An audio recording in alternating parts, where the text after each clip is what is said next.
करही, तेजन सकल विभव बस करही।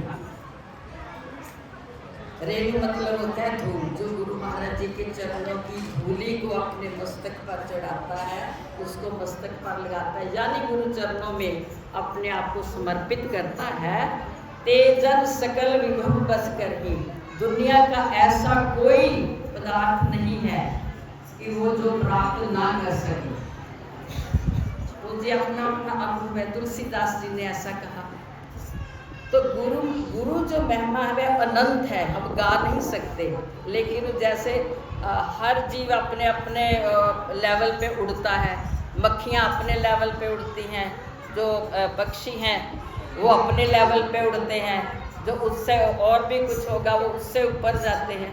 इसी तरह हर इंसान अपने अपने लेवल पर गुरु महाराज जी की महिमा करते हैं।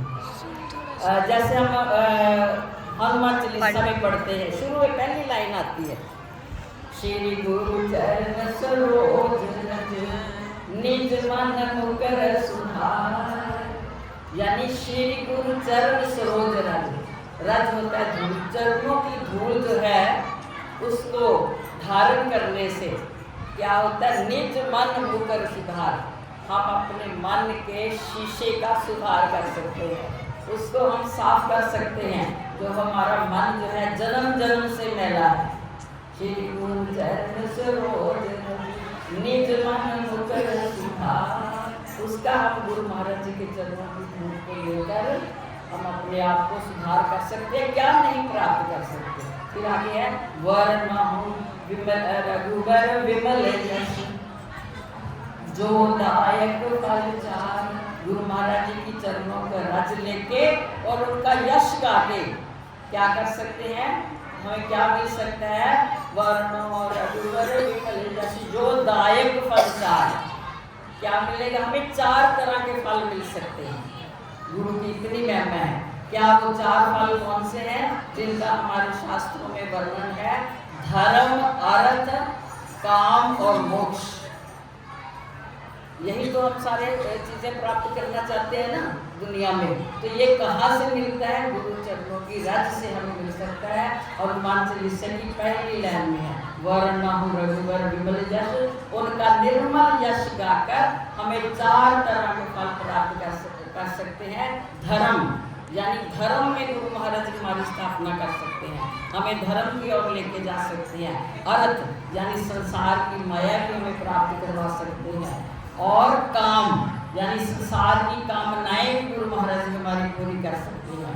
और लास्ट जो है मोक्ष, धर्म, अर्थ, काम और मोक्ष। गुरु महाराज जी के चरणों की रज में, गुरु महाराज जी के चरणों में इतनी ताकत है। अगर हमारी पूर्ण श्रद्धा है तो गुरु महाराज जी लास्ट में हमें ये सब चीजें प्राप्त करवा के कहाँ तक ले जाते हैं, मोक्ष तक ले जाते हैं।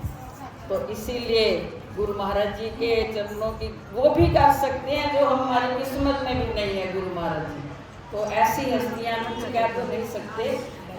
रामायण में लिखा है, मूक होई वाचालम, गूंगा व्यक्ति जो है वो वाचाल बन सकता है, बोलने वाला बन सकता है। और पंगु चढ़नी गिरिवर गहन, जो पंगु मतलब लंगड़ा, लंगड़ा आदमी क्या कर सकता है, चढ़नी गिरिवर गहन, ऊंचा पहाड़ चढ़ सकता है। गुरु महाराज जी की कृपा ऐसी चीज है। एक छोटा सा उदाहरण देके मैं समाप्त करती हूँ, टाइम थोड़ा है। कि एक बार शंकराचार्य जी महाराज अपने शिष्यों को पढ़ा रहे थे, रोज उनकी क्लास लेते थे, रोज उनको कोई ना कोई किसी न किसी विषय पर व्याख्या करते थे।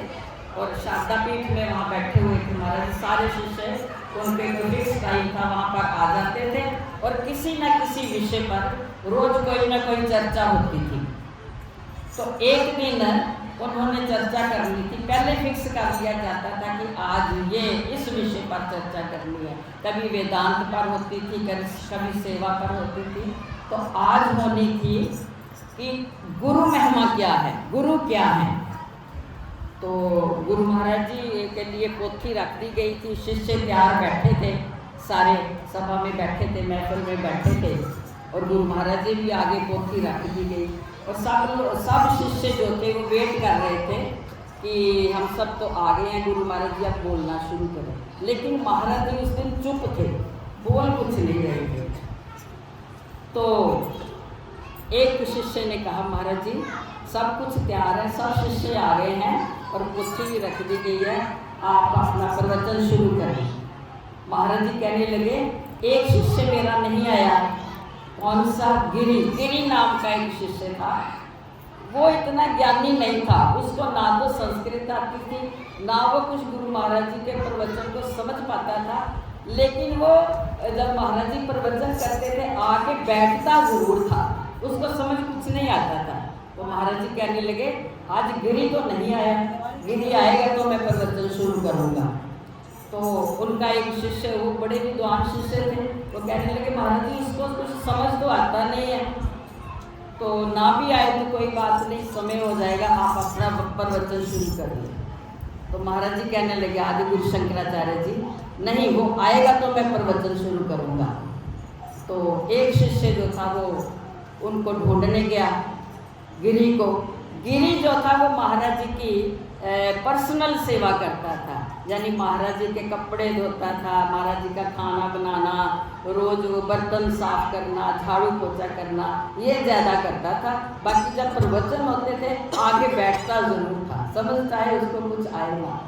तो एक शिष्य ढूंढने गया तो वो दौड़ दौड़ के हाँफ के आ रहा था कि आज मैं लेट हो गया हूँ, तो आज मैं महाराज जी नाराज़ होंगे। तो वो दौड़ दौड़ के आ रहा था। इतने देर में दूसरा शिष्य मिला कि महाराज जी आपके इंतज़ार कर रहे हैं। तो जाके भागता हुआ गुरु महाराज जी के चरणों में दंडवत करी और प्रणाम किया। तो गुरु महाराज जी कहने लगे शिष्यों आज मैं प्रवचन नहीं करूँगा, आज ये मेरा शिष्य गिरी प्रवचन करेगा।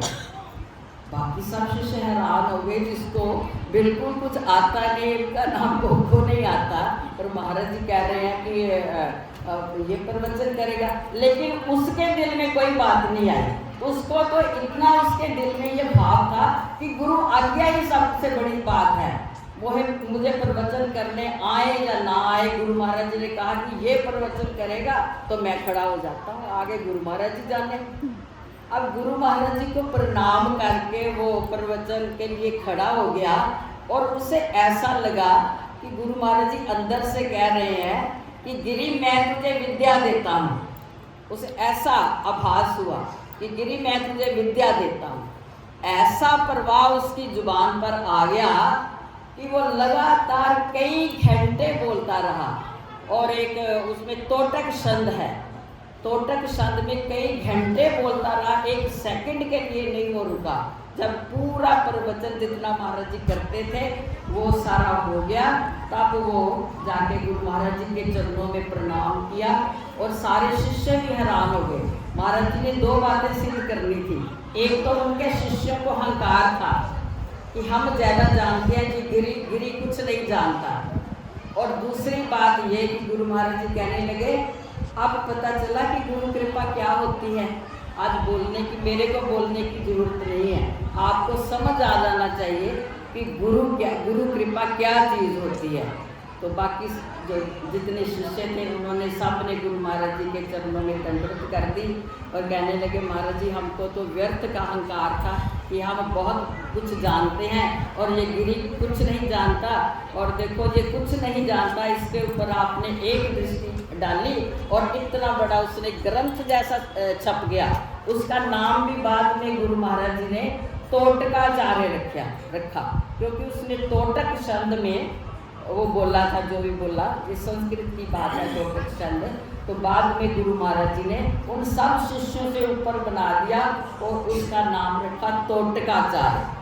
तो गुरु कृपा ये आती है जो गुरु महाराज जी की उस कृपा को, उनकी आज्ञा को, उनकी सेवा को समझ जाते हैं और उनके लिए तो सब सुलभ हो जाता है। जो कभी भी नहीं मिल सकता वो भी मिल सकता। तो इसीलिए प्रभु प्रेमियों आज बड़ा खुशी का दिन है और ऐसी महफिलें तो कभी कभार सजती हैं। अब जो गृह प्रवेश का ही बहाना है पर वास्तव में तो ये गुरु महाराज जी की जब महफिल सजती है तो सबको इतना आनंद मिलता है। कोई गा के आनंद प्राप्त करता है, कोई नाच के आनंद प्राप्त करता है, कोई कोने में बैठकर चुप करके ध्यान लगा के आनंद प्राप्त करता है। तो गुरु महाराज जी सबको आनंद देते हैं। तो इस खास अवसर पर मैं गुरु महाराज जी से प्रार्थना करती हूँ कि हाजिर नाजिर होकर बच्ची को परिवार सहित आशीर्वाद दें कि गुरु महाराज जी आगे भी ज्योति का जो प्रेम है इसी तरह बनाए रखें, उसी तरह इसके दिल में भाव रखें और हमेशा भी अपने तन मन धन से गुरु महाराज जी की सेवा करती रहे। बाकी सब उपलब्धियां तो हैं ही हैं।